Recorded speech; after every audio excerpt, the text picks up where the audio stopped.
comes to an end the day you stop speaking for the things that matter. I felt that deeply because for a long time I was silent. Silent not because I had nothing to say, but because I was afraid.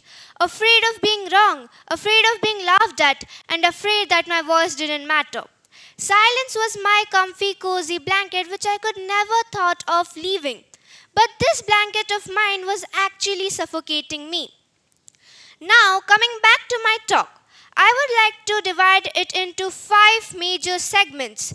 First one being my past self, followed by the moment I realized that I am losing my identity, then comes the shift, then the most interesting part of the talk, who I really am, and at the end, the core message. Starting off with my past self.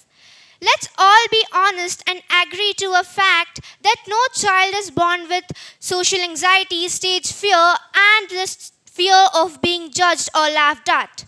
It is not at all natural. It is something that is gifted to us by our society and the people within it. For me, I loved being the most talkative person in the room. I always had energy and opinions which somehow threatened a lot of people. Imagine adults being threatened of a child's voice.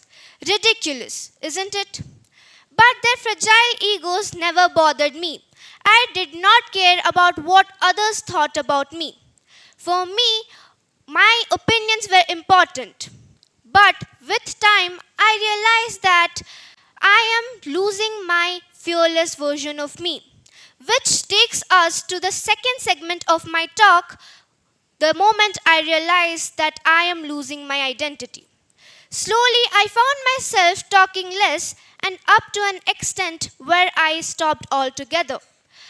People blamed my age and growth for this sudden change, but no, it wasn't the age that was the problem or the growth. It were the comments, that harmless ones, that made me question my existence. Silence had many consequences. Consequences like people making the decisions for me, crossing boundaries, and of course taking credits for the thing that I did. I was furious, so much so that I made the most beautiful decision I could have ever made in that situation. I decided to return to my previous self, the one I used to be. The one who was fearless, the one who did not care about what others thought about her.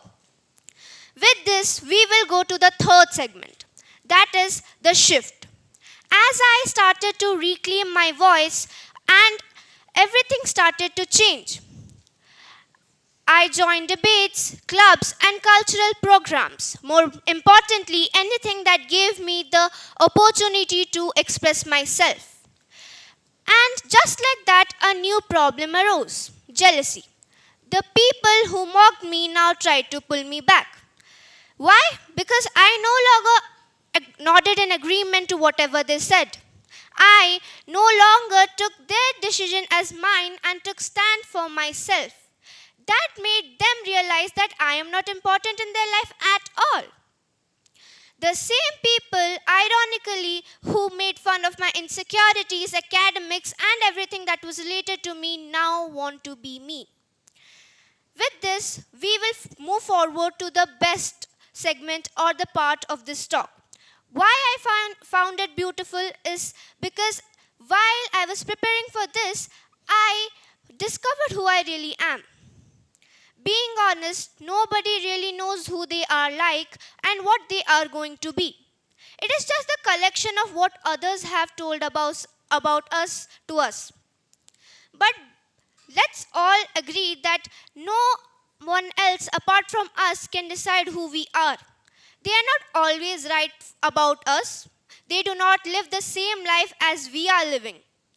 So, that is when I talked to myself and asked myself a multiple questions, which of course I will be made fun of because at the end of the day, who talks to themselves? But no, talking to yourself helps you relieve grief. It makes you understand who you really are. So that's exactly what I did. I talked to myself, asked a multiple questions. The first question being, am I still that overly talkative person who overshared her everything? The answer, no. Then I proceeded to ask the next question. Am I still that silent girl who needs her other or the acquaintances of her to give her validation and approval for sharing the basic opinions? The answer, no. Then I got confused. I asked myself, am I nobody? Then I myself answered to me, no, I'm not nobody. I'm just somebody who doesn't speak when it's easy but when it's required. But more importantly, I think that do not speak when it's required, which is very contradictory to what I've just said, my previous statement. But let me complete it. Do not speak just when it's required, speak when you feel like it. Because irrespective of what the other person is thinking about you, you should express yourself at the best. Because if you won't let your thoughts out right now, you will always regret later. So, with this, I would like to end this segment and start with the last part, that is the core message, to clear all the misunderstandings that could have caused due to this talk. So I would like all of you to hear a very beautiful quote by a very well-known and great poet, Rumi. He said, "Raise your words, not your voice. It is the rain that grows flowers, not thunder." This quote reminds us that the power of communication lies in the quality of words, not our volume.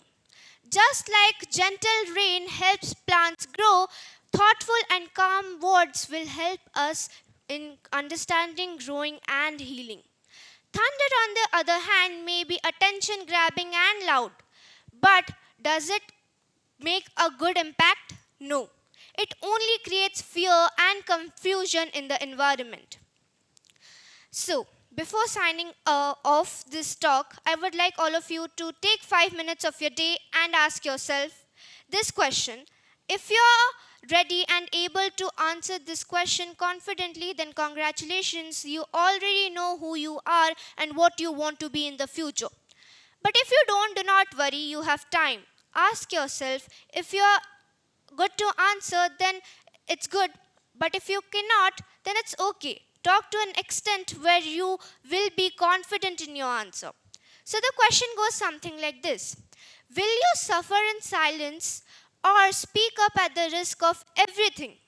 And that everything includes your comfort, peace, and even the most important people in your life. So the choice is yours. Thank you.